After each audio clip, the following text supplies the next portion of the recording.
If I were to describe my parents, I would say that my mother is a beautiful blend of Gina Lola Brigida and Danny DeVito. My dad is, 5'6", has broad shoulders, curly hair.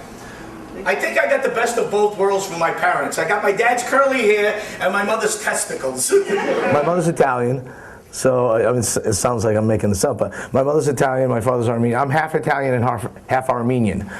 I'll make you a rug you can't refuse. That's my only joke. I grew up in Worcester, Massachusetts, which is about 40 miles east of Boston. West of Boston, because Boston is east, yeah. When I moved from Boston, I went to the Boston Conservatory, I came to New York. I went from ka to call, from coffee to coffee, from hello to get the. Every time I go home, because I lived in New York, I did a heavier accent to get rid of the Boston accent. I used to go home and my mother said, when you're in this house, you talk right. In my senior year of high school, one of my friends convinced me to be the MC of the variety show. I don't know why. And so it was me and another guy, and we used to write things to introduce the acts. And they were actually funny. And people were waiting for the act to get over so they could listen to the next introduction. We got a standing ovation. I got the bug. And I went to the Boston Conservatory as a singer, but I was a gymnast. So the first show that I did while I was going to the Boston Conservatory was Fiddler on the Roof. I was a bottle dancer, but they knew that I could do back handsprings and Russian splits. And you know, the review said Edward Mekka was a great dancer. And I'm not a dancer, but in theory, I am, you know. And I went one day to see, I don't know, what was it? Hello, Dolly. I went backstage and said, how do you get into something like this? They said, well, you have to be a member of Actors Equity. I said, how do you get into equity? You got to be in a show. How do you get in a show? You got to be in I said, how does anybody get in? They said, well, you got to work as a stagehand. You get points, and then you get enough points you can join. Unless somebody comes to you and says, here's a contract, sign it and join the union. So I went back. I had a picture, a resume done, and somebody had gotten sick in one of the shows. I think it was Promises, and rather than go all the way to New York to audition, they said, this kid's a pain in the butt. I kept coming back and back. So they auditioned me that day. They gave me a song to sing, a dance number. I read the script, you know, I read a scene, and they said, you're hired. And I went in the show that night, so 4 hours to learn the show. Yeah, it's like, I was like, where am I, what am I doing? I had to join the union, so when I went to the union, I'm signing up, and the guy says, Edward I said, Mekchin. He said, that's a hard name to say. I mean, you know, you want people to remember your name, you're gonna have to change it. I go, come on, there's people in line, so I'm going, I don't know, M-E-K, I know my mother's Italian, so I go, Mekka, how about Mekka? Yeah, but they're gonna always make the mistake of spelling it M-E-C. So I said, keep the M-E-K, I got to keep my father happy, you know. And sometimes that's what they do. Eddie Mekka, M-E-C-C-A, but, you know, that's still Italian. But so, yeah, that happened in the line in Equity. I quit school. My father was mad as hell. But I was getting $185 a week in insurance, and my dad said, you're making more than I am. You know? So I quit school. I went on the road for 8 months. And did Promises, and then everybody from the cast was from New York. They said, come to New York, here's my number, you'll come, and I stayed with a few people and drove a cab, hack, sold candy at Radio City Music Hall, and studied dance for 6-7 hours a day, and then I got my first Broadway show. The first show I ever did on Broadway was a Tom Stoppard play called Jumpers, and I was one of the jumpers.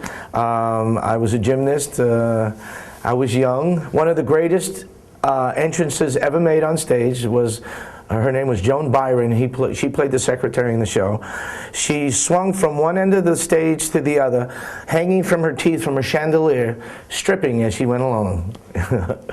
And we were all in the wings catching her clothes. As you can, no, just kidding, Mom.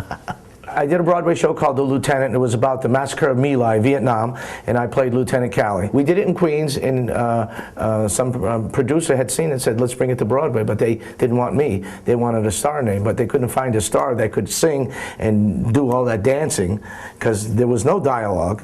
And finally they said, okay, let him do it. Unfortunately, the producers raised enough money for the first 3 or 4 weeks. They were young, they didn't know. You know, you got to raise more than that. And even with great reviews, Clive Barnes, who hated everybody then, said that I was a diamond in the rough. He said I was a whirling dervish of talent. I remember these words. At that time, nobody wanted to hear about Vietnam anymore. That was it. It was before its time. A year later, Kennedy's Children, Pavel Hummel, Streamers. I mean, there were all shows about it. I got a Tony nomination and a drama desk. I was up against Joel Grey, Robert Preston, Raul Julia, John Cullum, and this little guy. You know, I couldn't get an audition after that. I thought, hey, this is it. I got it made. Nothing. Couldn't get an audition for a comedy. For one, they think you're in a musical, so you can't be funny and you can't act. And another thing is, it works both. It was like a vicious circle. So I said, I'm going to leave. I went to LA in 3 days. I got Laverne and Shirley. I had just come out, I met this agent, and she was doing this to me. I said, what are you doing? She says, I just want to see what you look like on film. I said, why don't you give me a screen test? I was cocky. And she said, doesn't work like that way, Sonny. I said, you know something? Somebody told me you were a ballsy lady. I thought we could do business. I shook her hand and I left. And she had dinner with her girlfriend at Paramount, who was the casting lady. And she said, we're putting together a show, boom, boom, boom, this and that. And we need a third character, sort of a wise guy Italian. She go, I got a guy that just left my office. She go, bring him in. They thought I was funny. They didn't know I could sing and dance. So then Gary sat me down and said, tell me everything you can do. I said, what do you mean? I don't know. What do you do? I know you're funny. You will sit. You'll write down. Tell me what you sing. What do you play baseball? What, you skate? I go, well, I'm an acrobat. I sing, I dance. So they wrote it in the script the next week, Laverne was trying to get Shirley to jump out of a bachelor cake, and she said, hey, Carmine, how do you get Shirley to do the things you want her to do? I said, I can't get her to do anything, but she's a sucker for my Tony Bennett. I'd go from rags to riches. They plotted, and from then on in, every week I did Tony Bennett. The following week I did, I want to be around to pick up the pieces. And I said, I left my heart. Tony Bennett had known who I was, because I think I kept him alive for 2 years, okay, because I did all his songs, and I look, my hair's a little, we were staying at the Fairmont Hotel where he sang San Francisco. He was walking through the lobby, he saw me for the first time, and he knew me, but he didn't quite know me. He'd walk through and go like, he'd bend down.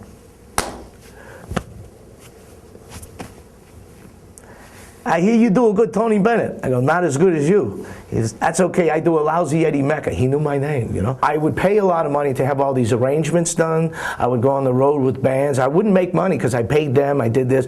But then I started learning how to talk to an audience. Then you start learning and picking up stuff, and years go by that you got a solid act now. And it cost me a lot, but I learned it from Laverne and Shirley. Now Laverne and Shirley's over.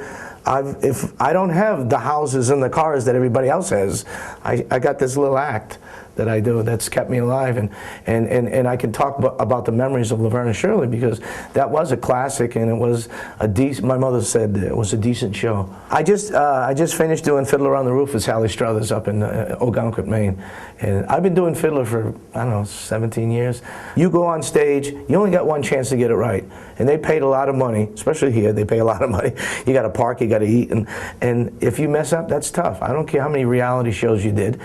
Entertain me, and from doing my act and stuff like that, they make you honest.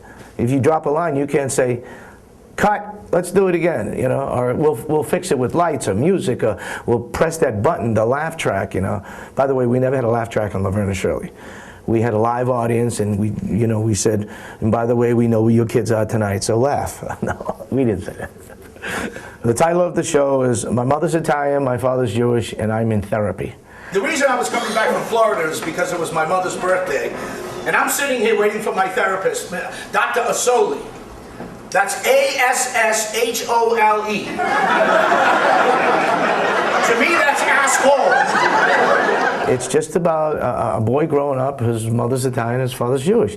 And the two different, Jewish people suffer, Italian people suffer, they enjoy it, And they talk with their hands, And and they're very animated. Mom, we want to come home. We want to live near you. But live near me. You'll live with me. You'll sleep in my house. You'll sleep in my bed. Mom, where you gonna sleep? It doesn't matter. It make a difference, honey. Once I hang up, I'm gonna kill myself. This reaches out to a lot of people, the show, and it's a family show. Everybody can relate to it, and I don't get to dance in it, but you know, I get to sing it. How you doing? My mother's from Italy. She's from Palermo. She is old world Italian. She has arms like this from stirring sauce. She called it gravy. You know something? I would love to come to Broadway with Fiddler. I mean, that's and nobody would ever cast me in Fiddler. But if you came to see the show, you'd say, "Wow, he's good." That's Eddie Mekka. I mean, I love it. I mean, it's theater has given me theater is very forgiving. Television, you're only as good as the last thing you did. In theater, you know, you play this theater, that theater, they love you, they bring you back. And that's what I like about theater. I had theater before I had TV, now I have theater after TV. I'll have theater until I die, you know. Theater is honest. That's what it is, it's honest. Pull over! Get out of the car with the weapons! I'm a juggler. Get out of the car! I'm a juggler. So let's see you juggle. So there he is on the highway in front of the patrol car, juggling 7 machetes. A truck driver drives by and goes, "Hell, I'm going to stop drinking. I could never pass that test."